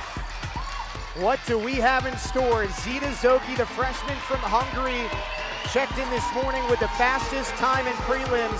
The Bobcats and the Zips Who will it be?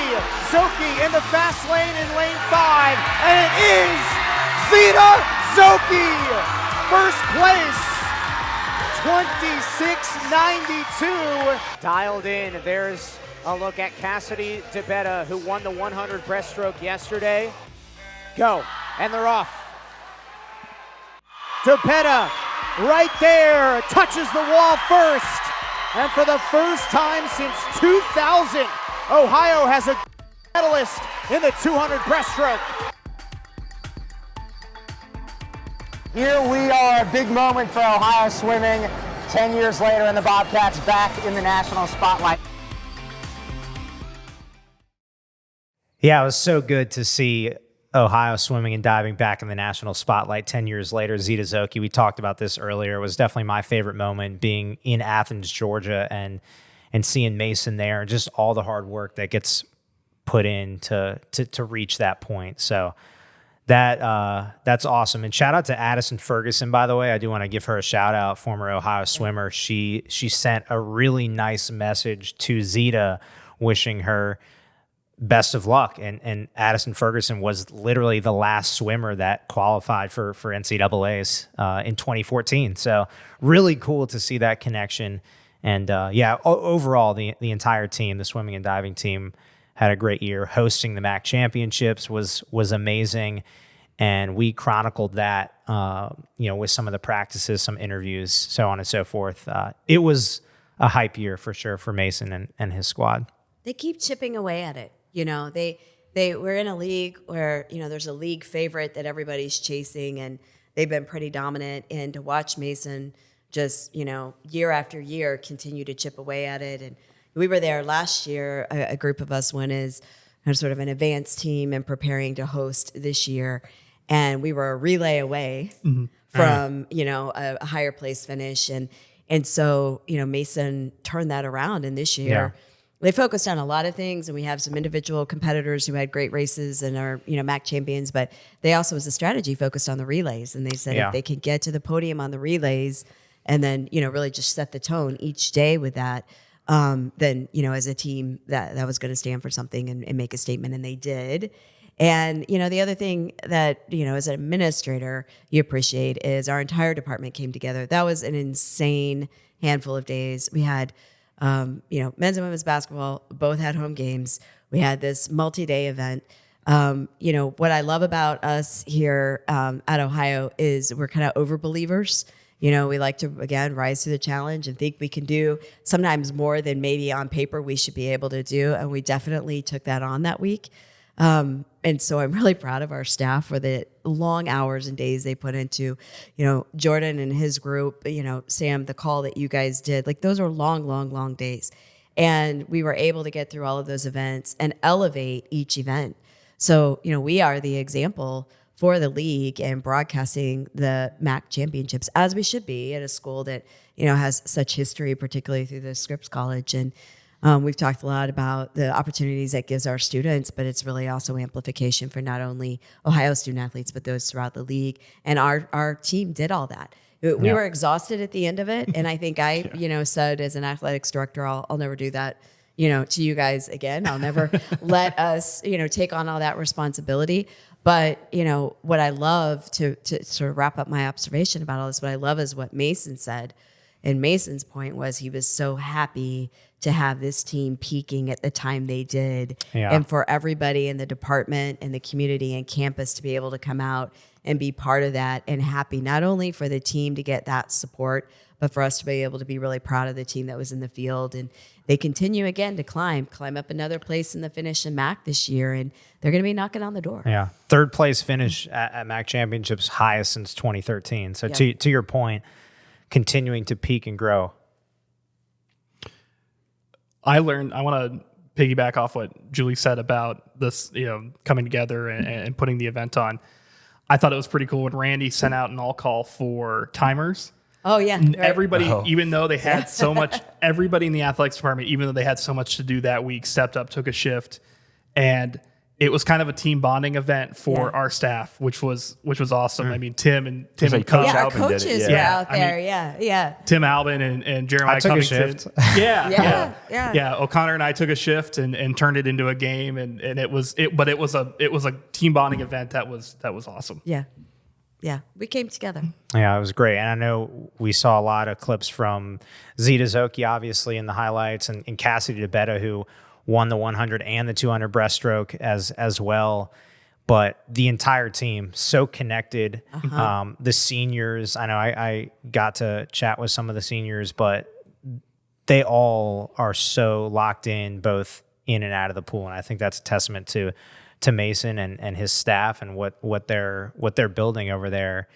And the future is bright, no question about it. NCAA's next year is way out west, so that's exciting. But I think the MAC championship, eyeing that, getting closer to second to first, and trying to take down Akron at the top. So anything else on swimming and diving? You feel like we swam a couple laps there? Yeah. I see what you did. Yeah. there, Sam. Well done. No, I try. Let's hit a couple of baseballs, shall we? Let's go to baseball right now.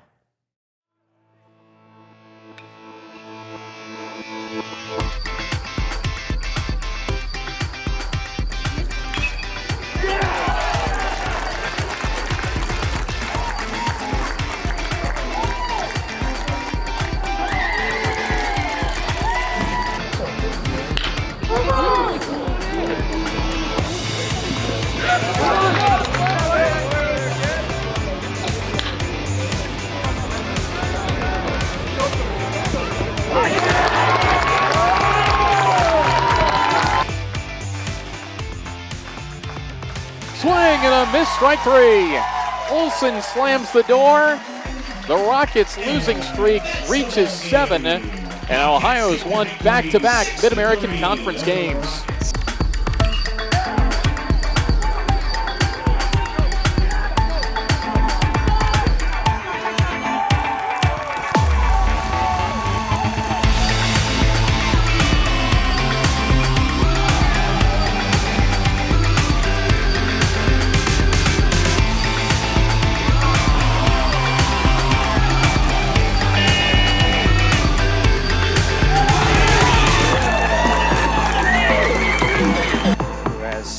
Been an absolute stud all season long. He's third in the MAC in batting average, and he hammers this one high in the air to left center field. Still going and gone! Two-run blast, Gideon Antle, and the Bobcats lead 5-1. Baseball, an exclamation point to end the season, Scholze, during the regular season with a walk-off home run. I was not there, but I did hear and see the energy and excitement surrounding that. A lot of pieces are returning. J.R. Nelson, who is an elite shortstop, only a freshman, and he landed on the All-MAC defensive team. So those two things really stand out, and it's always great when you end your season on a walk-off, end of the regular season in walk-off fashion. Were you at that game? I don't remember. I think so. Yeah.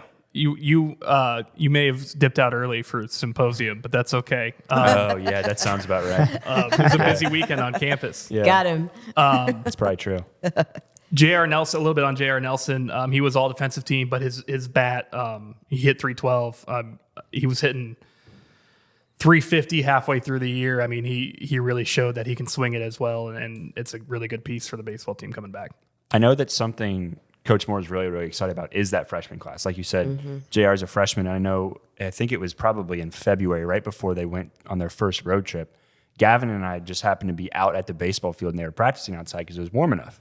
And we went over and talked. He was like, oh, what do you expect? Whatever, blah, blah, blah. And he was like, this is a freshman class that in 3 years, when they're all seniors and juniors, it's going to be something to talk about because they've played for a very long time. They have a lot of games under their belt, a lot on at-bats, and they're putting together long at-bats now. They're going to be able to put it together later. And it's very much this is what the future can be for this team. Yeah, I think there's a lot of planning around development of the young guys here. There were some injury issues this year also, particularly, in the pitching group. And so it's definitely a, regroup, reset, and come back stronger next year.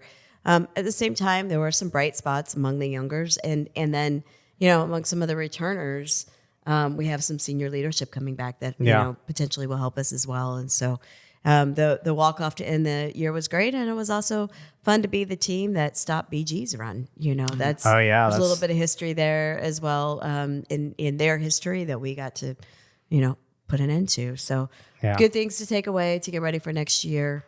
And hopefully these young players will continue to develop.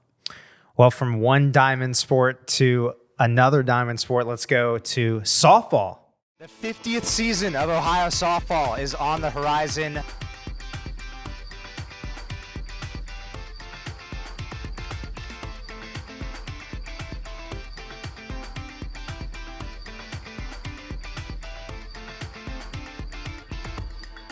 With 2 away, that ball is crushed, clocked, annihilated. Home run for Brenna Farmer. Called strike 3. Skip Miller dialed in.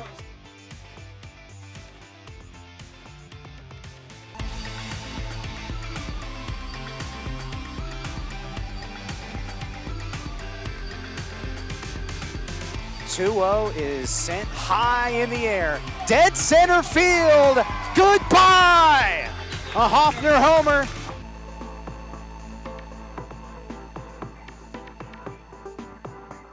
King delivers. Base hit out into left field. Rounding third, heading home and sliding in safely.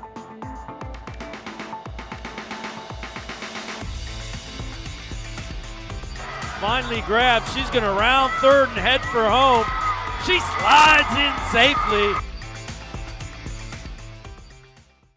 50th season of Ohio softball. What a year for Jenna Hall's team. Started in Boca Raton, Florida.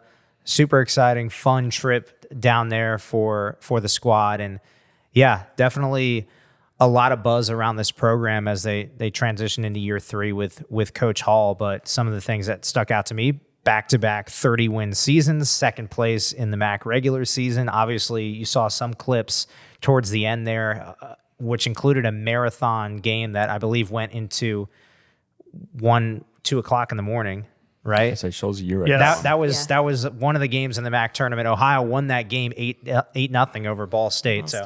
They did. The lights went out during the game. It got done about 1 o'clock. It was one of the wilder sporting events I've ever been to. I don't think I've ever seen the lights go out and the power was still on. But it was it was a long day, rain all day, and they powered through. Yeah, but all in all, great year. Obviously, you want that MAC championship, but there were still so many awesome moments from the 50th season, and we do want to shout out Ashley Beach, who wrote a great article on the history of Ohio softball, with this being year 50. So she put a lot of work and dusted off some of the old books in the library to find some unique stuff. She did. Yeah, she did a lot of research on that project. Another wonderful student of ours. She is a communications student for us, and she will be returning and part of the MBA MSA dual program. So we're excited to have her back. Yeah. Speaking of a coach that makes a tough schedule. Oh, right. Yeah. They went to Boca Raton and not an easy tournament. Yeah, played Arkansas, Penn State, Florida Atlantic. I was down there, and I'll never forget that first game. Like, there was so much hype off that first game. Izzy Wilson went 3 for 3. Talk about a debut, a freshman stepping in and playing, like she's been there before. Yasmin Logan had a big home run in that game. It just set the tone, and you got a sense of how connected this group is. And obviously, I think Ohio had one of, if not the best pitching staff in the MAC. When you talk about a 1-2 punch of Skip Miller and Mikey Living, one's a freshman and one, still has a couple of years here at Ohio. Yeah, I think this is also such a long season. You could break it up into several points and several storylines, but they're right there again, finishing strong toward the end of the season, knocking on the door. I really believe in this program and believe in what they can do, and I think it's just a matter of time before Jenna Hall gets us, right back into that championship circle. And it's now starting to be a few years since we have been to the NCAA tournament. And so I know she and her staff are hungry. Women in our program are hungry. It was a fun moment to celebrate the reunion team that's going into the Hall of Fame.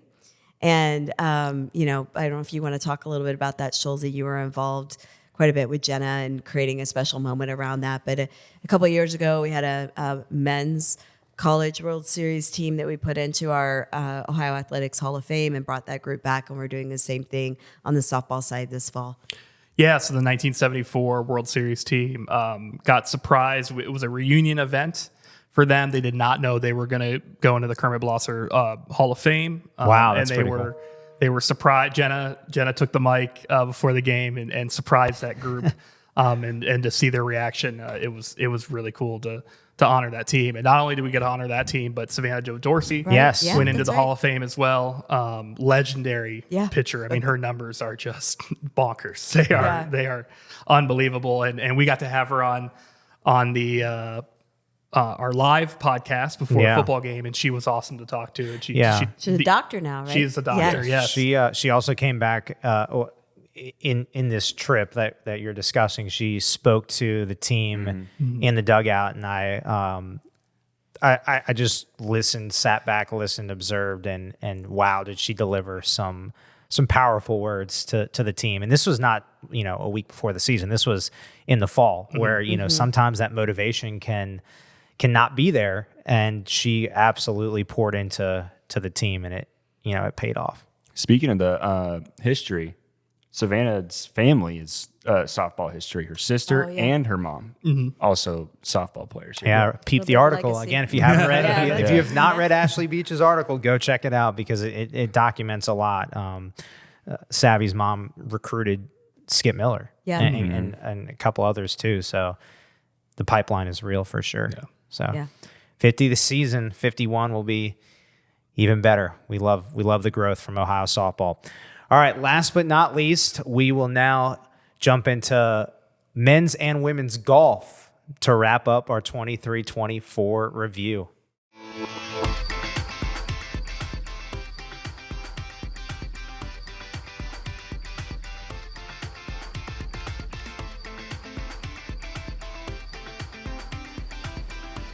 Here's the birdie putt.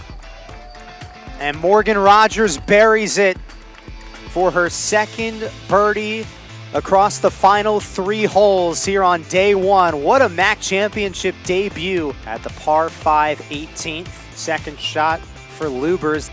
Leaning a little bit up the right-hand side. Will it carry? Yes, it will. And get an unbelievable kick through the second cut.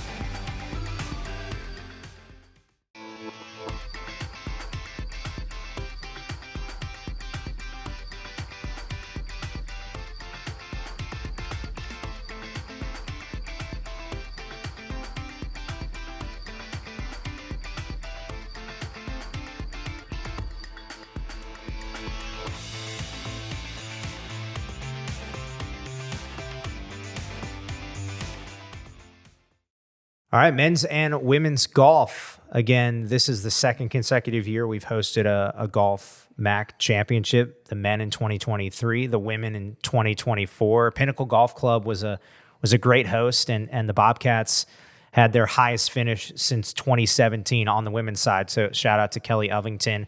You saw some clips of the new indoor facility, both for the men and women. The buzz is real right now, and golf is 365. You can get your work in at any point in time with that indoor facility, which looks fantastic.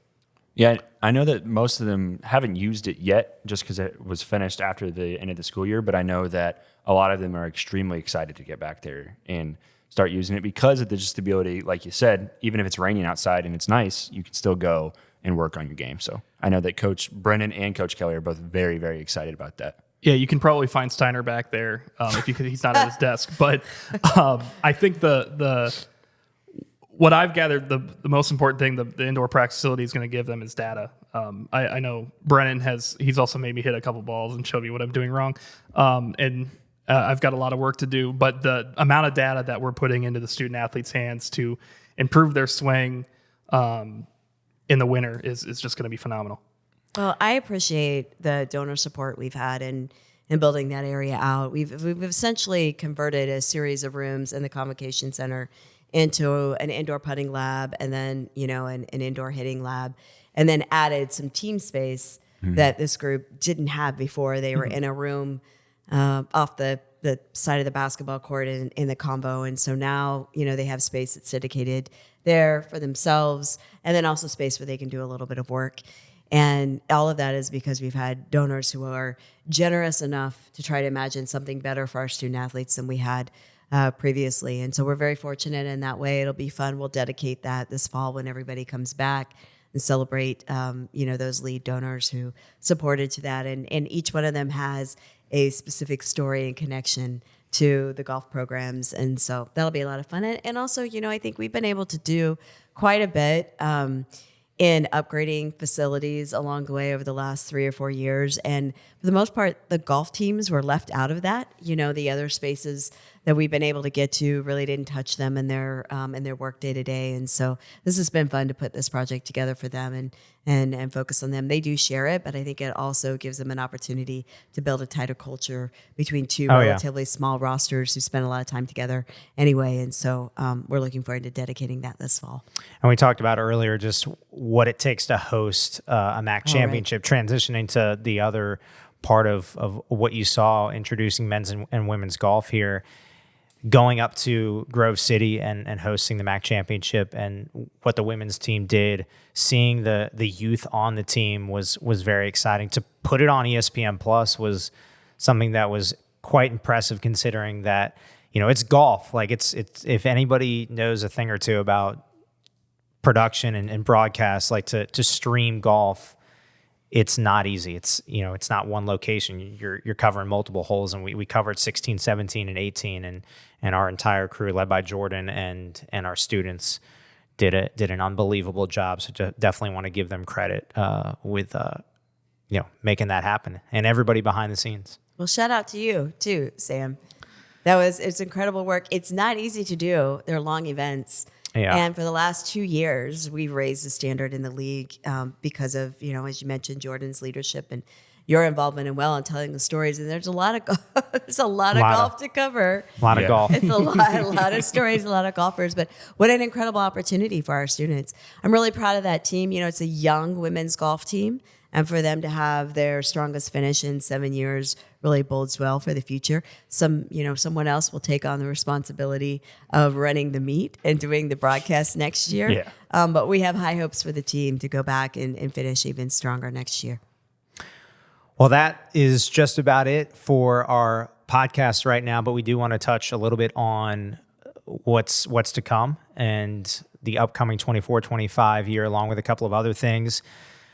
This has been a marathon, but we've covered a lot, and glad that we were able to do so. Julie, thanks for being our first guest with these new toys, I guess. You called them shiny toys, so thank you for being our first guest. Thanks for letting me ride along. We've had another great year. We have an incredible department of people who are dedicated not only to providing support for our student athletes and putting them in a position to succeed, but as we've said so many times, even this afternoon, to our students who are in the department here trying to learn a little bit about what they enjoy and not career-wise, and try to build resumes for themselves. And so thank you to all of you for the work that you do.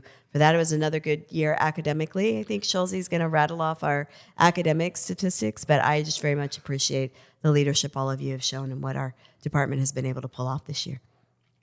Yeah, our academic numbers, the 990 APR score, that's the 8th straight year. We've had better than 980. It was 4 points higher from last year. Just another phenomenal year academically for the Bobcats. I'm big on the graduation rate. Yeah, let me find that number here. It is 94. 94. Mm-hmm.